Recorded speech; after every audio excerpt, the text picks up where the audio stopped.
സാധ്യത പറയാൻ ചില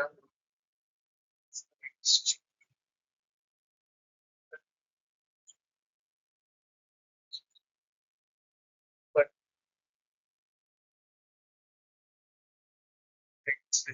red sales purchase become that working automatically ചെയ്യാൻ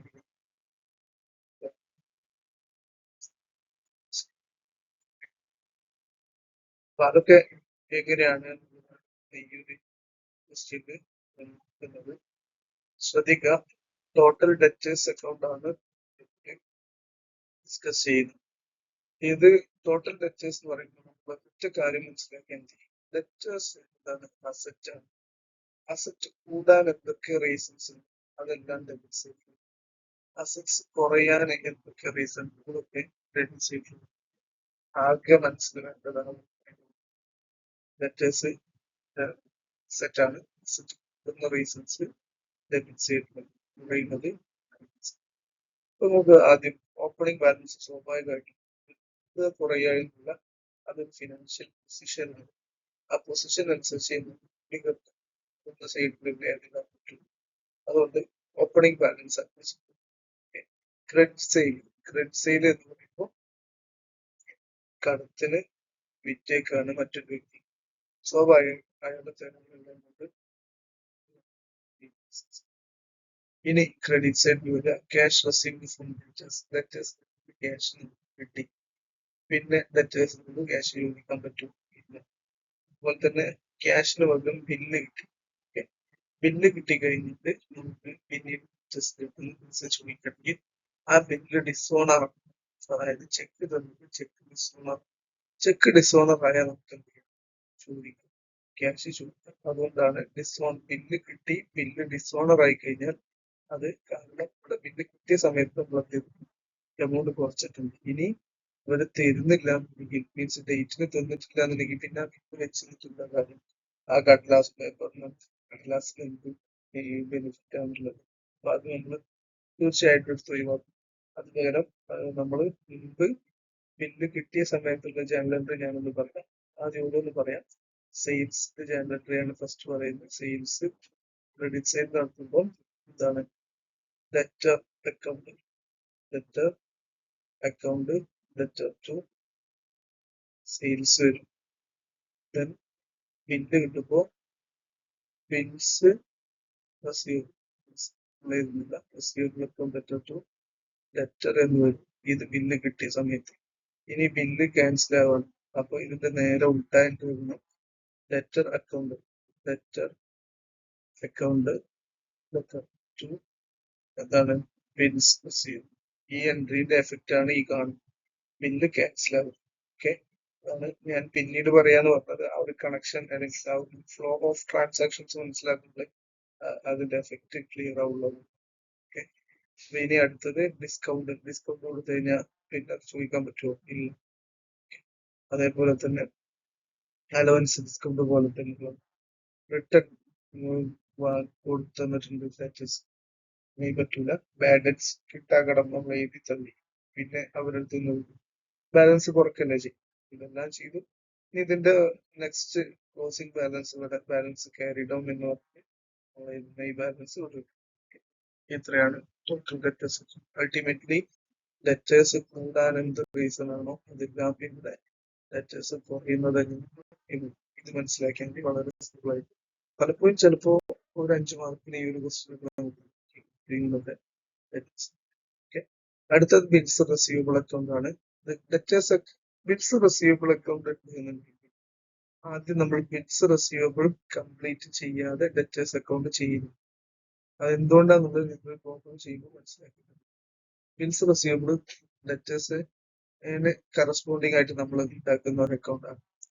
ബിൽസിന്റെ ഡീറ്റെയിൽസ് ഉണ്ടെങ്കിൽ ഓക്കെ. അപ്പൊ ഇതും എന്താണ്? അസറ്റ് ആണ്. അത് നല്ലപോലെ മനസ്സിലാക്കാം. അസറ്റ് കൂടാണെങ്കിൽ എന്ത് ചെയ്യണം? ഡെബിറ്റ് ചെയ്യണം. അസറ്റ് കുറയാണെങ്കിൽ എന്ത് ചെയ്യണം? ക്രെഡിറ്റ് ചെയ്യണം. ഓപ്പണിംഗ് ബാലൻസ് ഫിനാൻഷ്യൽ പൊസിഷൻ ആണ്. അസറ്റിന്റെ opening balance always debit balance. Okay, പിന്നെ ബില്ല് എങ്ങനെ കൂടുക? ബില്ല് കൂടാനുള്ള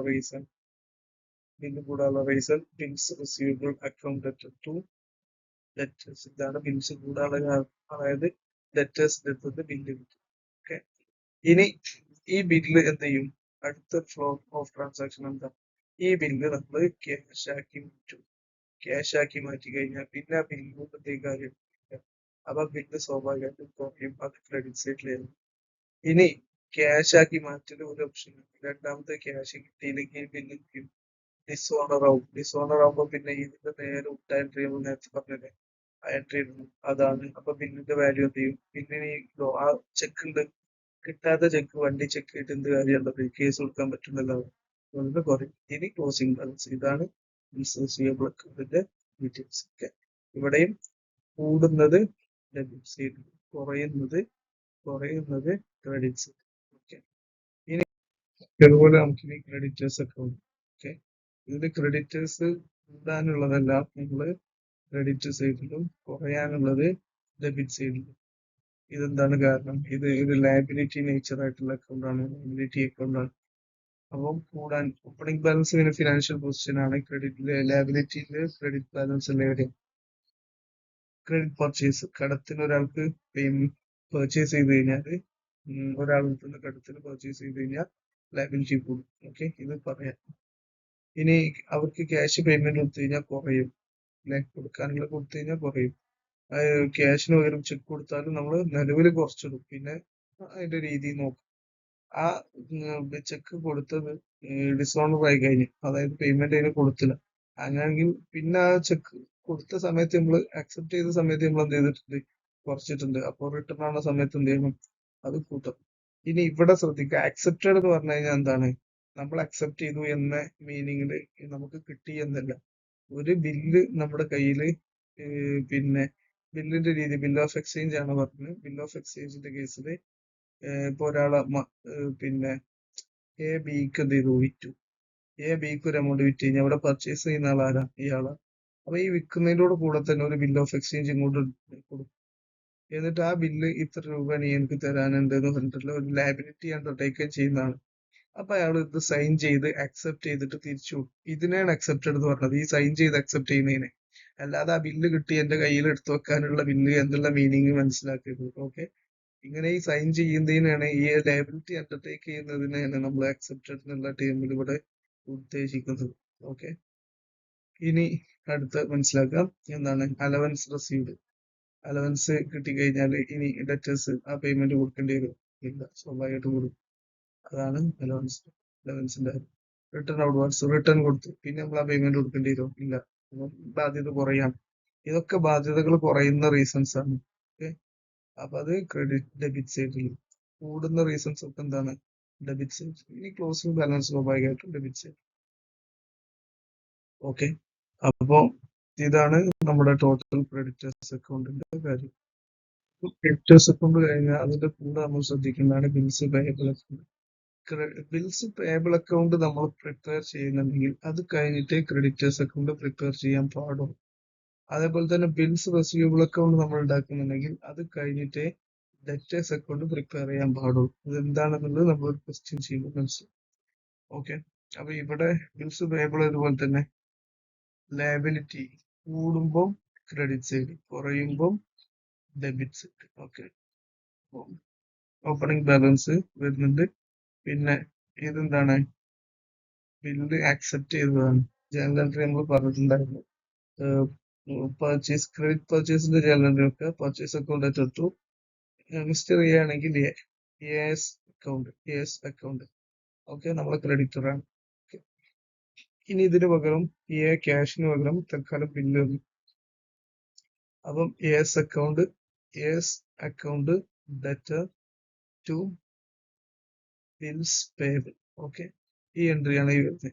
ഓക്കെ. ബില്ല് കൂടി, അതിന്റെ എൻട്രി എന്നുള്ള ഡെറ്റർ ക്രെഡിറ്ററുടെ പേയ്മെന്റ് കുറയും ചെയ്തു. ഇനി ഇതിന് പകരം ഇനി എന്ത് ചെയ്തു? ഈ ബില്ല് രണ്ട് രീതി ചെയ്യാൻ പറ്റും. ഒന്ന്, എനിക്ക് ക്യാഷ് പേയ്മെന്റ് കൊടുക്കുക. അപ്പൊ പിന്നെ ക്രെഡിറ്റർ ഓൾറെഡി എന്ത് ചെയ്തിട്ടുണ്ട്?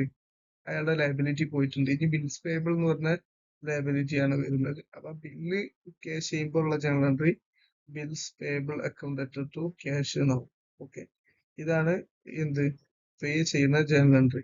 ഇനി ഇതേ സാധനം ബിൽസ് പേയബിൾ എന്ത് ചെയ്യാം? ഡിസോണർ ആയാലും എന്താ അവസ്ഥ?